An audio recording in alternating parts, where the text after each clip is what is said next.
अस्सलाम वालेकुम। नेक्स्ट है हमारा कि फैकोएमल्सिफिकेशन के क्या क्या एडवांटेजेस हैं।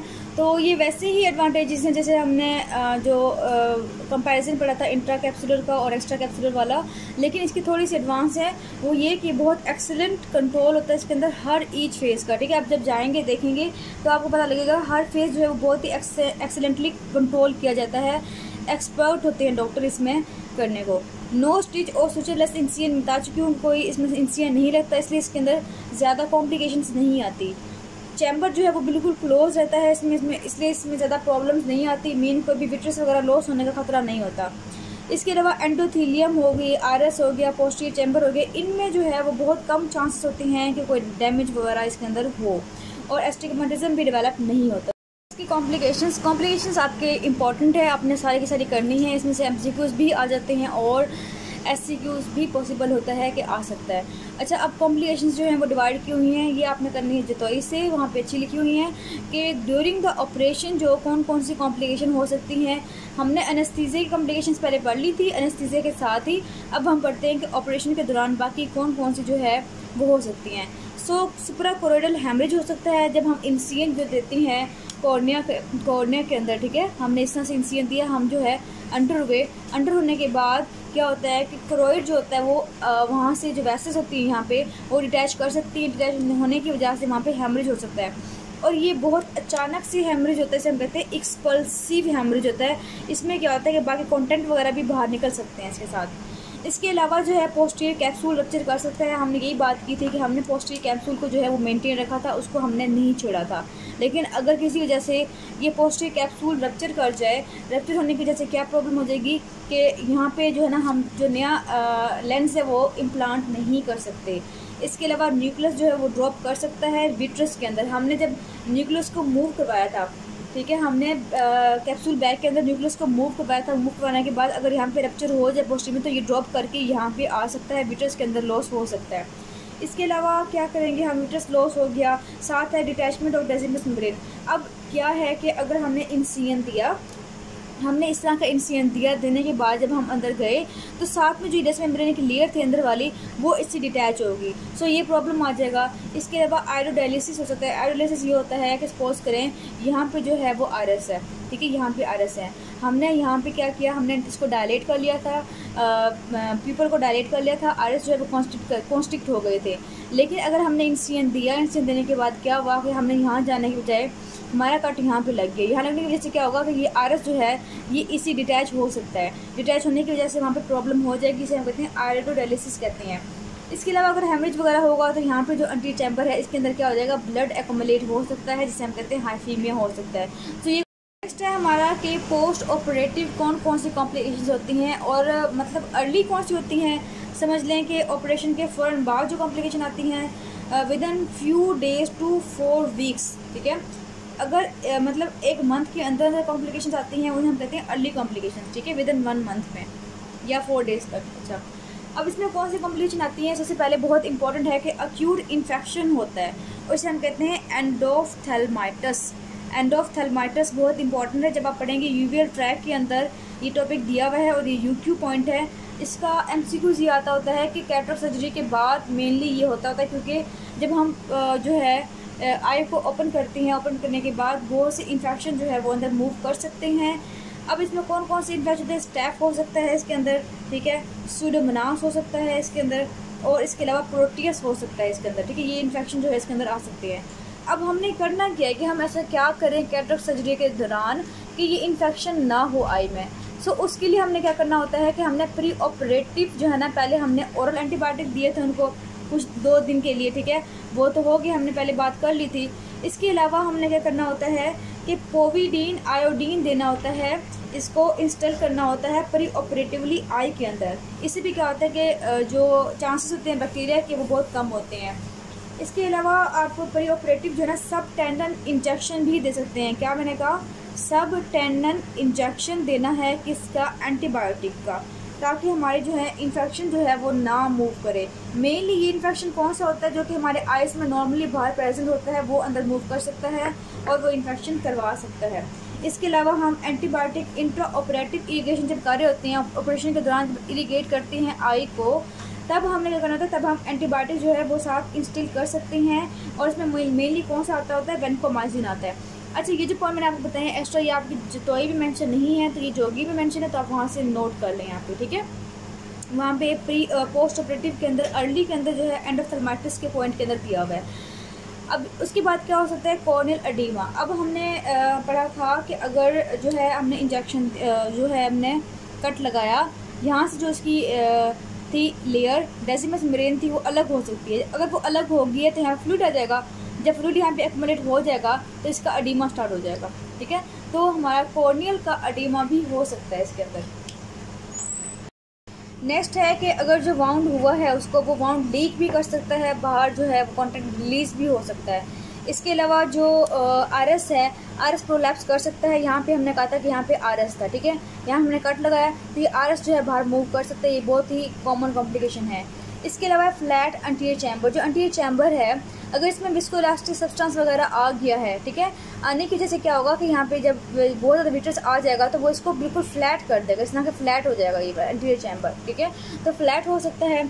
इसके अलावा सेकेंडरी ग्लाउकोमा डेवलप कर सकता है। सेकेंडरी ग्लाउकोमा कैसे डेवलप करेगा, यहाँ से विट्रस जो है वो एंटीरियर चैम्बर में आ सकता है।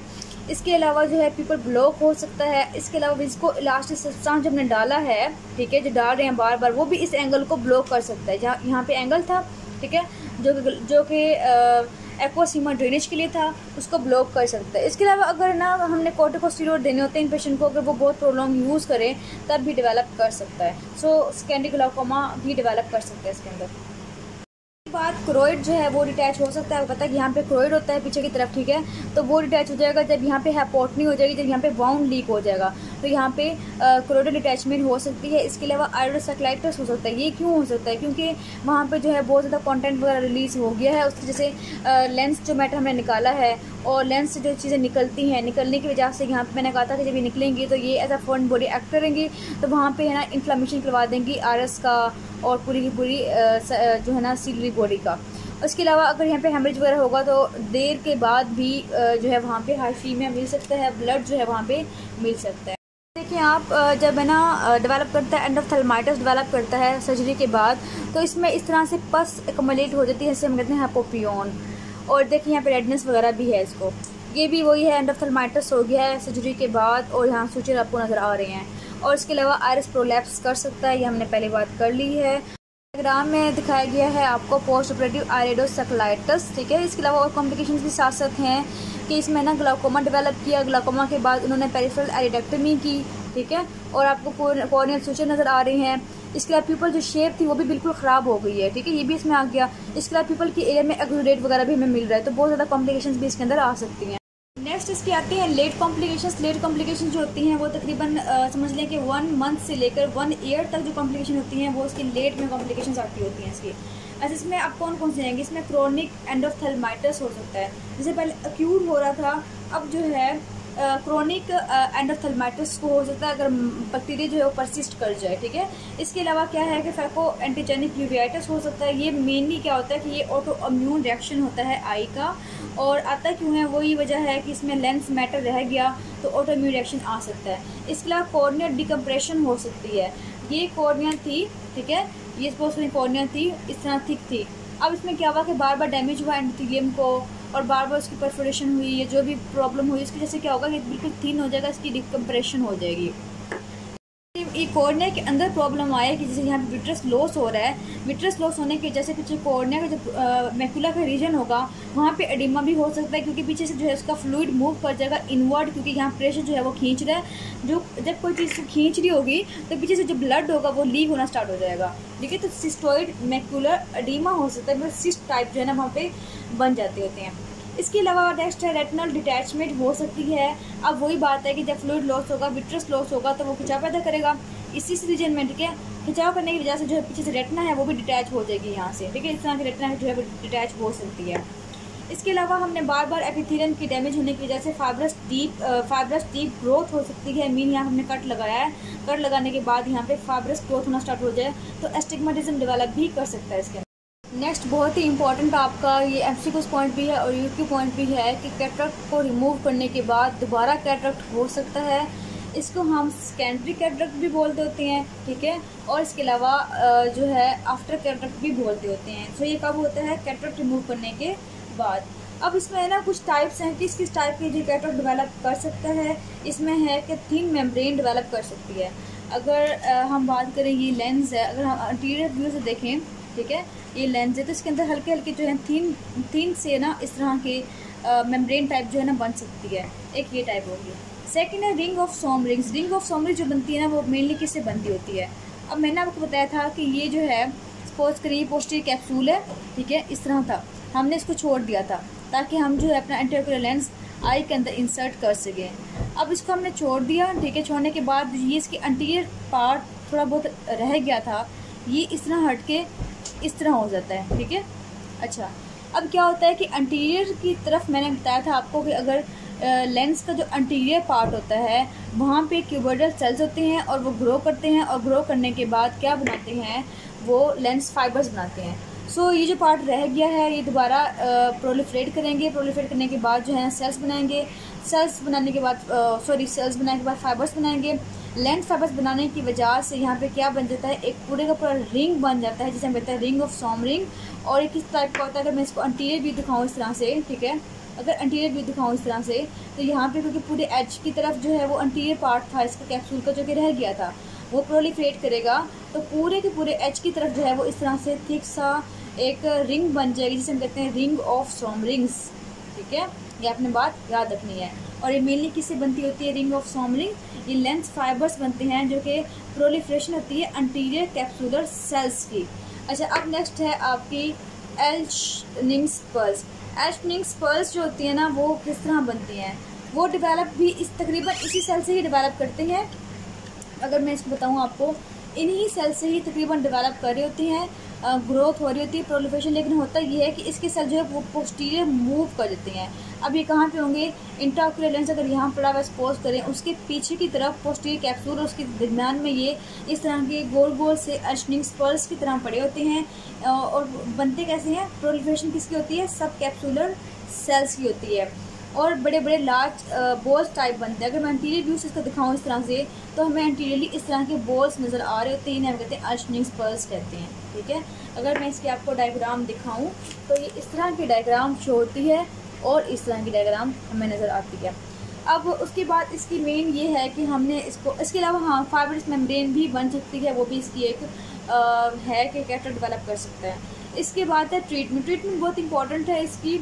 अच्छा, अगर ना इसमें ट्रीटमेंट की हम बात करें तो इसमें अगर थिन है, सपोज करें क्या चीज़ थिन है, कैटरेक्ट जो है वो थिन है, फाइब्रस टाइप सा है, तो हमने इसे डाइसेक्ट कर लेना है, उसे इरिगेट कर लेंगे, उसे एस्पायरेट कर देंगे, बाहर निकाल देंगे। सेकेंड, इसके अंदर लिखा हुआ है VISC लिखा हुआ है, इसका मतलब है विट्रस इन्फ्यूजन सक्शन कटर। एक कटर होता है जिसे हम कहते हैं विट्रस कटर भी कहते होते हैं। ये आपको दिखाऊँ डायग्राम, अगर मैं आपको, ये विट्रस कटर होता है, इससे ना हम इसे कट कर लेते हैं और निकाल लेते हैं। इसके अलावा अगर हम बात करें नेक्स्ट, तो यॉग लेज़र जो है ना वो हम यूज़ कर सकते हैं। अच्छा, अब ये बात आपने याद रखनी है, अगर वो आपसे कहता है कि आफ्टर कैटरेक्ट की ट्रीटमेंट क्या है, MCQ जाता है आपको, तो आपने एंटी यॉग लेज़र ही बताना है। मेन सी ये ट्रीटमेंट होती है।